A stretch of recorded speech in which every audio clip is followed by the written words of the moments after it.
¿Cuál es la cosa más espeluznante de tu infancia que aún recuerdas como si hubiera ocurrido ayer?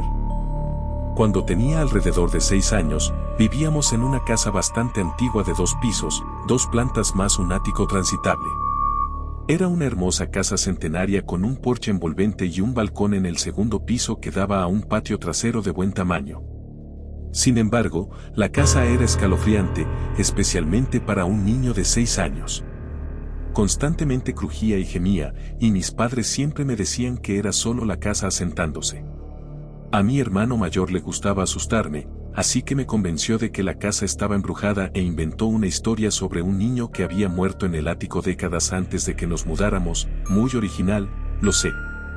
Después de eso, siempre juraba que podía escuchar pasos en el ático. Se volvió tan malo que no podía dormir, y una noche, mientras estaba acostado en la cama, vi algo que nunca olvidaré. Mirando hacia el oscuro pasillo desde mi cama, vi una forma oscura y alta moverse rápidamente frente a mi puerta. No era solo una sombra, era una persona, y no era una persona que debería estar allí. Era mucho más alto que mi madre, y mi padre no estaba en casa. Me asustó tanto que inmediatamente comencé a llorar, pero no podía moverme ni llamar a mi madre, ni siquiera despertar a mi hermano que estaba durmiendo justo en la litera superior. No vi nada más esa noche, pero estoy seguro de que escuché la puerta trasera abrirse y cerrarse poco después de ver la forma. Mi padre trabajaba en el turno de noche, así que finalmente me convencí de que había vuelto a casa para agarrar algo y luego regresó al trabajo, y finalmente me quedé dormido. Lo curioso es que debería haberlo oído y visto caminar frente a mi habitación en la dirección opuesta primero. Mi habitación estaba entre el dormitorio de mis padres y las escaleras en el segundo piso, así que si hubiera llegado a casa y caminado hacia su habitación, habría tenido que pasar por la mía. Había estado despierto toda la noche y nunca lo vi, así que no podía haber sido él. Al día siguiente les conté a mis padres y mi padre dijo que nunca volvió a casa, y ambos me aseguraron que era solo mi imaginación. Seguí escuchando cosas todo el tiempo, pero nunca vi nada más. Estaba aterrorizado de estar solo en la casa. Insistí a mis padres que había algo en la casa. Mi padre termina consiguiendo un trabajo fuera del estado, así que nos estamos mudando, y mi hermano tiene una fiesta de despedida / cumpleaños con pijamada aproximadamente una semana antes de la mudanza. Todavía tengo 6 años en este momento y el 11, así que esta pijamada está llena de un puñado de niños de primaria haciendo cosas típicas de pijamadas de principios de los 90, como pizza, videojuegos, películas e historias de miedo. El único adulto es mi madre porque mi padre estaba en el trabajo. Estoy tratando de parecer genial frente a los niños mayores, así que le digo a mi hermano que les cuente a sus amigos la historia estúpida del fantasma sobre el niño que murió en nuestro ático. Él cuenta la historia y todos sus amigos dicen vamos a ver a este fantasma. ¿Qué he hecho? Ahora voy a tener que subir allí con ellos. Honestamente no recuerdo haber estado nunca en el ático antes, ya que estaba sin terminar y se usaba solo para almacenamiento. Convencen a mi madre para que nos lleve allí y ella sigue el juego de la historia del fantasma. Agarra una linterna y comienza a llevarnos a la puerta del ático. Abre la puerta y comienza a caminar lentamente por las escaleras sin encender las luces, de nuevo, solo haciendo un espectáculo para nosotros, los niños. Tan pronto como llegó a la parte superior de las escaleras y dobló la esquina hacia el ático real, la escucho decir, más bien gritar todos abajo y afuera ahora. Prácticamente tropezamos con nosotros mismos corriendo por 2 tramos de escaleras y saliendo por la puerta trasera. Mi madre está corriendo justo detrás de nosotros y casi nos empuja lejos de la casa y hacia la casa de los vecinos. Está golpeando la puerta de los vecinos hasta que responden e inmediatamente dice, necesito usar su teléfono para llamar a la policía. Se niega a decirnos a ninguno de nosotros, los niños, lo que vio allí arriba, pero cuando mi padre y los policías llegan, la escuchamos contarles. Cuando llegó a la parte superior de las escaleras y miró hacia el ático, vio en la esquina más alejada lo que describió como un lugar de ocupas. Un montón de mantas apiladas para hacer una cama, algo de ropa, un par de zapatos y envoltorios de comida por todas partes. No nos quedamos en la casa ni una noche más. Alquilamos una habitación de motel y nos quedamos allí durante la última semana que vivimos en esa ciudad antes de mudarnos a otro estado. Años más tarde, finalmente supe toda la historia. Mis padres nunca tuvieron idea de que alguien estaba literalmente viviendo en nuestro ático. Admitieron que, mirando hacia atrás, había cosas que eran extrañas, pero la mayoría se atribuían a otras personas de la casa que ellos conocían, cuando, en realidad, todo era este tipo viviendo en el ático. Mi madre notaba que faltaba comida, pero suponía que nosotros, los niños, nos la habíamos comido toda. Mi padre encontraba colillas de cigarrillos junto al porche trasero y estaba furioso porque pensaba que mi madre estaba fumando de nuevo. A mí siempre me decían que me asegurara de tirar de la cadena del inodoro porque alguien siempre lo dejaba amarillo. Las mantas que él usaba para la cama eran nuevas que mi madre había tirado meses atrás. Cosas así. No sé cuánto tiempo tardaron en encontrarlo, pero resulta que el habitante del ático era un tipo local que tenía una enfermedad mental y vivía con su madre. Su madre constantemente lo dejaba fuera de la casa y este tipo tenía varias casas en las que irrumpía y se quedaba para protegerse de los elementos.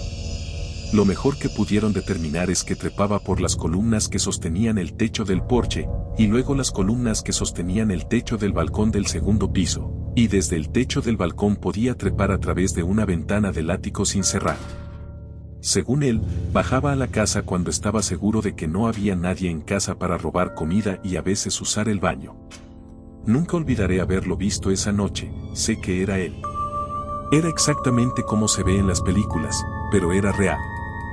Yo, de 6 años, despierto en mi cama a medianoche mirando por la puerta hacia el oscuro pasillo cuando de repente una sombra aún más oscura pasa zumbando. Siguiente historia. Cuando era joven tuve una experiencia de proyección astral /diagonal fuera del cuerpo que nunca he olvidado. Fue tan real que más de 20 años después todavía la recuerdo vívidamente. Me desperté y estaba mirando hacia abajo a mi cuerpo dormido. Sentí algo que me sacaba de mi habitación y simplemente seguí mi impulso. Floté bajando las escaleras hasta mi sala de estar. El televisor /diagonal centro de entretenimiento estaba en la pared central y el escritorio de mi madre estaba en la pared cerca de las escaleras. Mis ojos fueron atraídos hacia una esquina vacía y sombría entre el escritorio de mi madre y el centro de entretenimiento. Floté más cerca de la esquina, y mientras miraba fijamente la oscuridad, las sombras en la pared comenzaron a iluminarse. La pared pasó de negro absoluto a un hermoso cielo azul con nubes blancas ondulantes. Era como una pequeña ventana hacia otro mundo. Flotaba allí mirando hacia el cielo, cuando vi un globo aerostático en la distancia. El globo flotó hacia mí, y vi a una persona en la canasta. A medida que el globo se acercaba, reconocí el rostro sonriente de mi abuela. Ella me saludaba con la mano, radiante. El globo llegó justo hasta la ventana y mi abuela comenzó a hacerme señas para que fuera con ella. Mi abuela había fallecido no mucho antes de que tuviera este sueño. Quería ir con ella, pero algo me retenía. No sé por qué, pero simplemente no podía hacer que flotara hacia ella. Ella nunca perdió su sonrisa, pero comenzó a llorar silenciosamente. Me miró y dijo, solo tienes una oportunidad, eso es todo. El globo comenzó a alejarse flotando, y ella me saludó con la mano hasta que ya no pude verla más. Una vez que el globo desapareció, la pared comenzó a desvanecerse de nuevo hacia el negro. Me quedé mirando la esquina deseando que la luz volviera, pero al momento siguiente estaba de vuelta en mi cama. Han pasado casi 30 años desde este sueño, y nunca me ha abandonado. Todavía pienso en ello a veces y me pregunto si fue real o todo un sueño. Perdón por vomitarles tantas palabras a todos. Siguiente historia. Mi abuela nos dejó con la mujer que vivía abajo cuando fue a la tienda. Mi padre vino a recogernos cuando ella no estaba y nos encontró con la mujer y perdió el control. Nunca lo había visto tan alterado. Esperamos en el estacionamiento y cuando mi abuela regresó, él simplemente le gritó. Ella, la mujer, parecía agradable, jugamos con sus hijos, no podía entender por qué mi padre estaba tan molesto.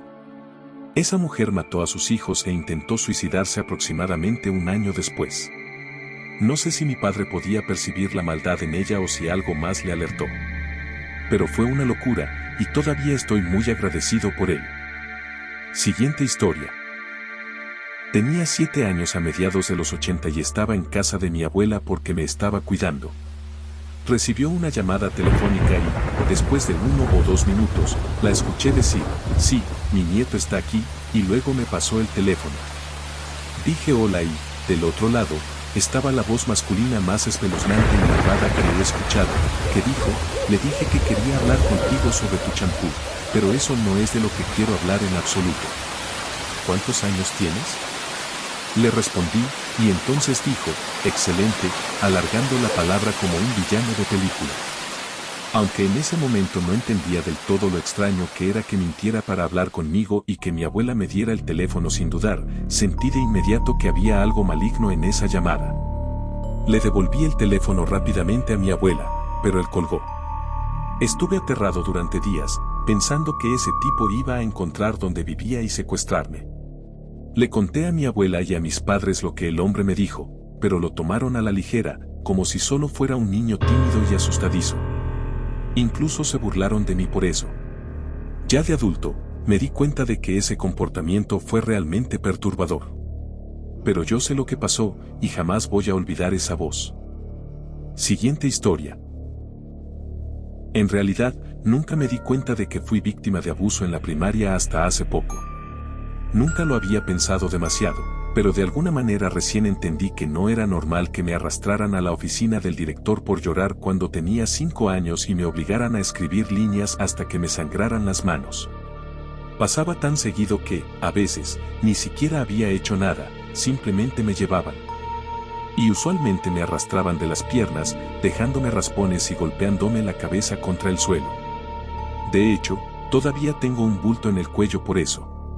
Todo empeoró cuando descubrieron que tenía autismo. Eventualmente, removieron al director y lo reemplazaron con alguien que no era mucho mejor, un hombre extremadamente religioso que intentaba predicarle a todo el mundo, todo el tiempo. Fue tan traumático que es prácticamente lo único que recuerdo con claridad de esa época. Y, por culpa de eso, no pude manejar la secundaria y me llevó años convertirme en una persona funcional. Siguiente historia. No es mi historia, sino la de una pariente mía, y a veces hablamos de ello. La voy a llamar M. La madre de M fue víctima de una infame pareja de asesinos seriales. Su madre fue la primera víctima conocida, pero su cuerpo nunca fue recuperado. Cuando M era niña, recuerda que su madre entró en pánico porque estaban siendo seguidas por un hombre y una mujer en un auto que intentaron hacer que se subieran. M y su madre lograron escapar y llegar a casa. Se hicieron denuncias a la policía, pero no se tomó ninguna medida. Otra vez, M y su madre fueron seguidas por la inquietante pareja en el auto. Se hizo otro reporte, pero tampoco pasó nada. Poco tiempo después, M se quedó sola en su casa mientras sus padres estaban fuera. Escuchó la puerta principal abrirse y pasos en la escalera. Salió de su habitación y vio a la mujer del auto, parada en las escaleras. Le preguntó si su madre estaba en casa. M respondió que no. La mujer bajó las escaleras y salió de la casa sin decir nada más. Un par de días después, la madre de M desapareció y nunca se la volvió a ver. Tras la captura de los asesinos seriales, una víctima que sobrevivió dio una declaración en la que contó que los asesinos le habían hablado de muchas otras víctimas y de los trofeos que guardaban. Esto llevó al descubrimiento de la verdad sobre lo que le ocurrió a la madre de M, horrores inimaginables, aunque sus restos nunca fueron hallados. Uno de los asesinos se quitó la vida poco después, pero su repugnante esposa sigue encarcelada hoy en día, en el mismo pueblo donde vive M. M nunca olvidará el día en que estuvo cara a cara con esa mujer malvada, en las escaleras. Siguiente historia. Antes de que yo naciera, mi mamá estaba amamantando a mi hermana, sola en casa una noche oscura. Miró por la ventana y vio el rostro de un hombre pegado al vidrio. Gritó y llamó a mi papá, que estaba a unas casas de distancia. Mi papá, mi abuelo y otro hombre llegaron en minutos con armas, pero no vieron a nadie. Yo conocía esta historia desde que era niño, así que cuando empezamos a notar que el pasto y el cantero frente a las ventanas estaban aplastados, me aterré. Todos pensamos que había otro mirón rondando. Mi cama estaba junto a la ventana, y mis piernitas y pies eran visibles desde afuera. Si rompía la ventana, podría alcanzarme fácilmente y agarrarme. Empecé a dormir con las rodillas pegadas al pecho. Eventualmente, mi papá descubrió que en realidad solo era una tortuga mordedora gigante que paseaba por el jardín cuando nadie la veía. Recuerdo ver a los mismos 3 hombres, los mismos que habían salido a perseguir al mirón, luchar para reubicar a esa tortuga enorme sin lastimarse. Sentí alivio al saber que el misterio estaba resuelto y que el mirón no iba a arrastrarme por la ventana. Han pasado casi 30 años y todavía duermo con las rodillas al pecho. Por si acaso. Ver a Pie Grande en el patio trasero por la noche. Era tarde, y me había quedado viendo televisión después de que el resto de mi familia se fuera a dormir. Fui a apagar la luz del comedor y miré por la puerta corrediza del fondo. Vi a una criatura grande, peluda y humanoide mirándome fijamente. Estaba a unos 20 metros de distancia, más o menos a mitad de camino entre la puerta trasera y la cerca que daba al bosque detrás de la casa. Apagué la luz y corrí al cuarto de mis padres, que también daba al patio trasero. Le dije a mi papá que había alguien en el patio porque sabía que nunca me creería si le decía que era Pie Grande. Abrió las cortinas y vimos a la criatura saltar la cerca de 1,5 metros sin tocarla y luego salir corriendo hacia el bosque. Más tarde, mi papá me dijo que probablemente era un intruso, pero que la criatura era demasiado alta, no tenía ropa y estaba completamente cubierta de pelo largo marrón rojizo. Todavía no puedo mirar por las ventanas de noche. Siguiente historia. Una vez, mi hermano, su amigo y yo estábamos caminando por unos edificios industriales cerca de casa. Las ventanas de uno de los edificios eran verdes y no se podía ver claramente a través de ellas, pero sí se veían siluetas. Vimos a un tipo gritando y chillando dentro, y lo que parecían ser mesas con frascos y viales. Todos pensamos que era un científico loco haciendo experimentos. Así que salimos corriendo. Unos años después, pasé por ahí en bicicleta y el edificio parecía abandonado. 2 semanas más tarde, pasé caminando con un amigo. El edificio ya no estaba. El terreno donde estaba cubierto de tierra negra. No había escombros. Los árboles que habrían estado detrás del edificio tenían un montón de grandes lonas plásticas rotas colgando. Pero lo más extraño fue que, aunque hacía un calor insoportable afuera, al pisar esa tierra ennegrecida, el aire se sentía más frío. Nos fuimos porque nos sentíamos muy incómodos y como si alguien nos estuviera observando.